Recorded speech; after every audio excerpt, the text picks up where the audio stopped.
Kylan Crane, and this is my AICE Media Studies creative critical reflection on my film, Unforeseen Fortunes. My film uses conventions of norms in society that there are different types of personalities when it comes to people and their social classes that are based on wealth. This is seen through individuals of any age and is defined from how you grew up. In this film, the main character, Jaylene, who is wearing the yellow t-shirt, is getting made fun of because of the lower class standards that she gives off.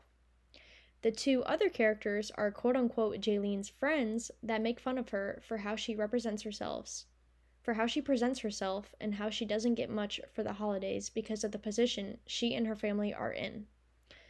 This film significantly represents social issues because of bullying and not being grateful for what you have. So, the costumes shown were worn in specific colors to portray how they are as individuals. Anna, the one on the left, is wearing blue to represent isolation because she is more on the sidelines when the friends are in the conversation, and calmness since she always goes with what is going on. Me, in the middle, I am wearing red to represent danger and power because I am shown to be the mean girl that bullies Jaylene, and I show off all of the brand new expensive things I got. Jaylene, on the right, is wearing yellow to represent wisdom and joy since she always tries to stay joyful with all of her positive thoughts with everything going on in her life. But then, something lucky happens to her after her situation with the people she thought were her friends. Also, you can see that Anna and I, as characters, look a little bit more put together in that picture on the left than Jaylene. The settings. As you can see, these pictures are showing where the scenes were taking place and how relatable it is to regular kids in high school. The first picture of the picnic table is where our first couple of scenes take place as I come to sit down and do homework with my friends.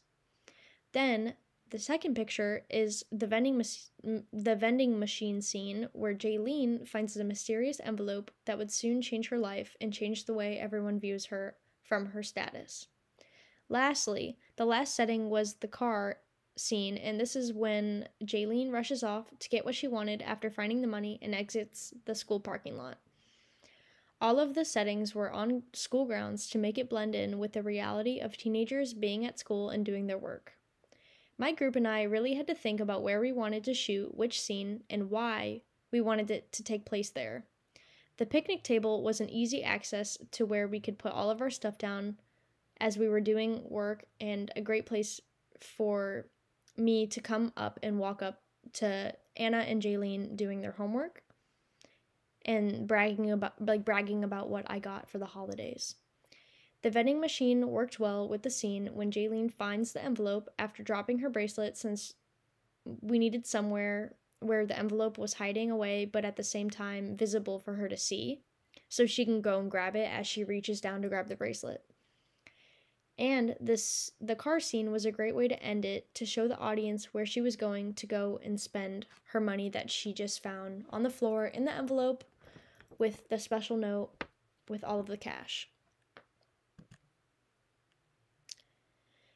This opener scene I'm about to show was a little rocky due to the fact that I was repeating myself constantly with the phrase "get anything," and you can tell that I say that a few times in a row because I got a little nervous, because this was the first scene that we did film, like the first time around. And this part in the opening scene could have been changed and could have sounded more professional with using different words other than the same ones that I said over and over again. And now I will show you that opener scene so you can see for yourself.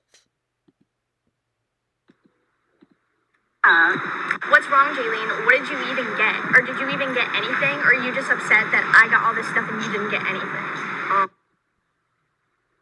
So that was the opening scene. And you can tell that I did repeat myself a few times, and that was changed.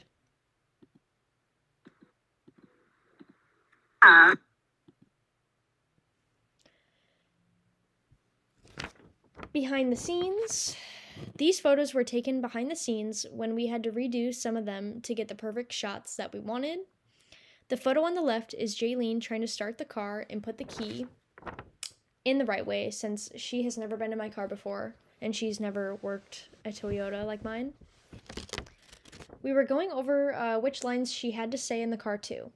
Then, the other picture of all of us at the picnic table was us trying to figure out where we wanted to place everything and what type of bags and props we wanted to use. This product helps engage with the audience so they can point out the details, like me talking about what I got for the holidays as I pull out each thing I discuss and wanted to show them what I got, which were like the bigger brands like Apple, because I said I got a MacBook as well.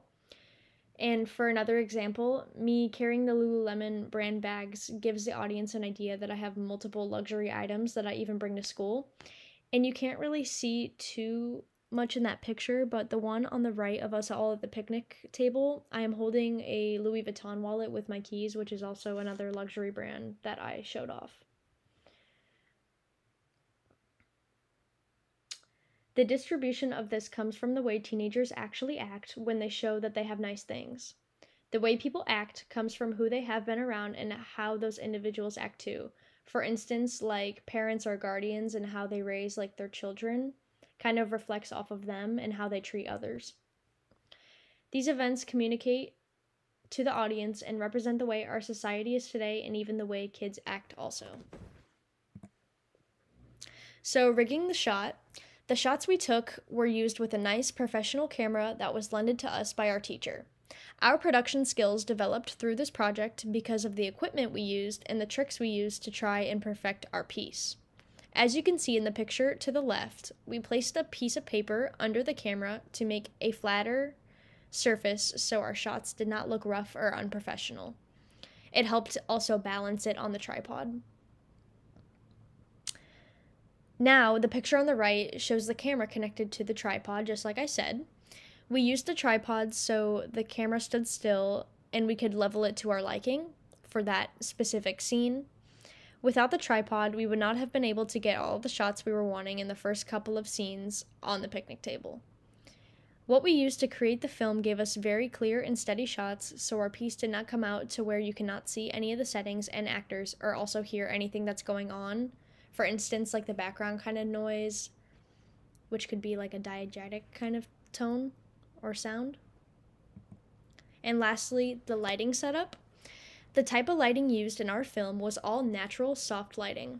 Some soft lighting appears as the camera gets closer to a character. For example, in the scene where Jaylene is reading the note from inside the envelope, the light source seems to get bigger since the camera is close to her face, which also that is shown in the picture on the right, and that is exactly the scene where she is reading the note in the envelope, and the soft lighting is like getting brighter on her face because the camera is very close to it. Though all of the other lighting was natural because of our whole film taking place outside in the school courtyard, which also shows the picture of the sky on the left with the sun.